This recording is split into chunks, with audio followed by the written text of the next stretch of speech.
আসসালামু আলাইকুম ওরহমতুল্লাহি ওবরাকাতুহু। আলহামদুলিল্লাহ ওয়াসসালাতু ওয়াসসালামু আলা রাসূলিল্লাহ ওয়া আলা আলিহি ওয়া সাহবিহি ওয়া মান ওয়ালা, আম্মা বা'দ। প্রিয় দর্শক, মাহে রমজানের এই বরকতময় সময়ে যারা আমাদের এই নিয়মিত আয়োজন দেখছেন, আপনাদের সবাইকে জানাচ্ছি অনেক অনেক মুবারকবাদ। রব্বুল আলামিনের কাছে আমরা দোয়া করি আল্লাহ তাআলা যেন আমাদের সকলের সিয়াম সাধনাকে, কিয়াম সাধনাকে কবুল করে নেন। আল্লাহুম্মা আমিন। ইফতারকে সামনে নিয়ে আমরা এখন টেলিভিশন সেটের সামনে বসে আছি, অনেকেই তাসবিহ তাহলিল জপছি। রব্বুল আলামিনের কাছে আমরা দোয়া করি, যা কিছুই আমরা দোয়া করব আল্লাহ তাআলা যেন সকল দোয়াকে কবুল করে নেন। সম্মানিত দর্শকবৃন্দ, আজকে একটি বিষয় নিয়ে আপনাদের সাথে শেয়ার করব, আর তা হচ্ছে সাহারি। আমরা জানি যে আলহামদুলিল্লাহ রাসূল সাল্লাল্লাহু আলাইহি ওয়াসাল্লাম সাহারির কথা উল্লেখ করেছেন। তিনি ইরশাদ করেন, তাসাহহারু ফা ইন্না ফিস সাহুরি বারাকা। তোমরা সাহারি খাও, কারণ সাহারিতে বারাকা রয়েছে। আমরা অনেকেই আছি যারা রোজা রাখি কিন্তু সাহারি খাই না। সাহারি খাওয়াটা সুন্নাহ একটি আমল।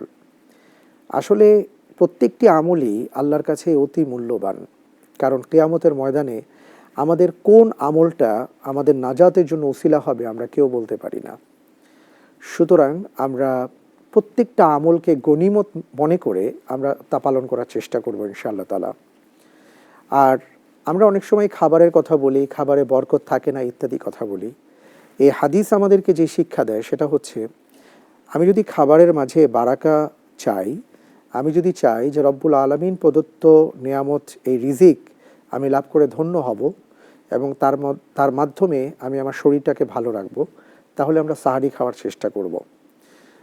অন্যান্য ধর্মে বা আগে রোজা ফরজ ছিল, নানাভাবেই তারা রোজা রাখতেন, কিন্তু তাদের রোজার মধ্যে আমাদের রোজার যে সকল পার্থক্য, তার মধ্যে অন্যতম পার্থক্য হচ্ছে আমাদের রোজাতে সাহারি খাওয়া সুন্নাহ, কিন্তু অন্য যুগে বা অন্য ধর্মের রোজাতে সাহারি ছিল না।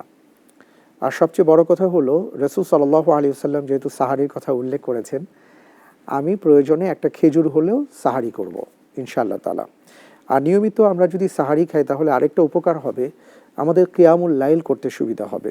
রাতের বেলা দাঁড়িয়ে 2 রাকাত, 4 রাকাত, 6 রাকাত, 8 রাকাত সালাত আমরা দাঁড়িয়ে আল্লাহর কাছে রোনাজারি করে আমরা সময় ক্ষেপণ করতে পারবো। তাই আসুন আমরা চেষ্টা করি সাহারিতে অংশগ্রহণ করার। আরেকটি ছোট্ট কথা বলবো, সেটা হচ্ছে যে অনেক ভাইরা আছেন, অনেক বোনেরা আছেন, আমাদের আশেপাশে অনেকেই আছেন যারা ঠিক মতন সাহারি খেতে পারেন না বা যাদের ঘরে খাবার নেই। আমরা যেন তাদের একটু খোঁজ খবর নেওয়ার চেষ্টা করি। হয়তো আমার বাসায় অনেক মজার মজার খাবার আছে, আরেকজনের বাসায় কোনো খাবার নেই। এই মহামারীর কবলে আজকে গোটা দেশ, আমরা জানি যে আশেপাশে ফ্ল্যাটে হয়তো অনেকেই বাজার সদাইও করতে পারেননি। তাই আমরা একটু তাদের দিকে হাত বাড়িয়ে দিই, এতে আমাদের লাভ হবে, লোকসান হবে না। রাসূল সাল্লাল্লাহু আলাইহি ওয়াসাল্লাম বলেছেন, আদ-দাল্লু আলাল খায়র কাফাইলিহি। আমি যদি কাউকে কল্যাণের পথে সহযোগিতা করি, তাহলে তিনি কল্যাণকর কাজ করে যে সওয়াব পাবেন, যিনি সহযোগিতা করেছেন তিনিও সেই সমপরিমাণ সওয়াব পাবেন। আমার মাধ্যমে যদি কেউ সহযোগিতা পেয়ে সাহারিতে অংশগ্রহণ করেন, ইফতারিতে অংশগ্রহণ করেন, তাহলে ইনশাআল্লাহ তিনি রোজা রেখে যে সওয়াব পাবেন আমিও পাবো। আল্লাহ তাআলা আমাদের সবাইকে বেশি বেশি ভালো কাজে সম্পৃক্ত থাকার তৌফিক দান করুন, আমিন।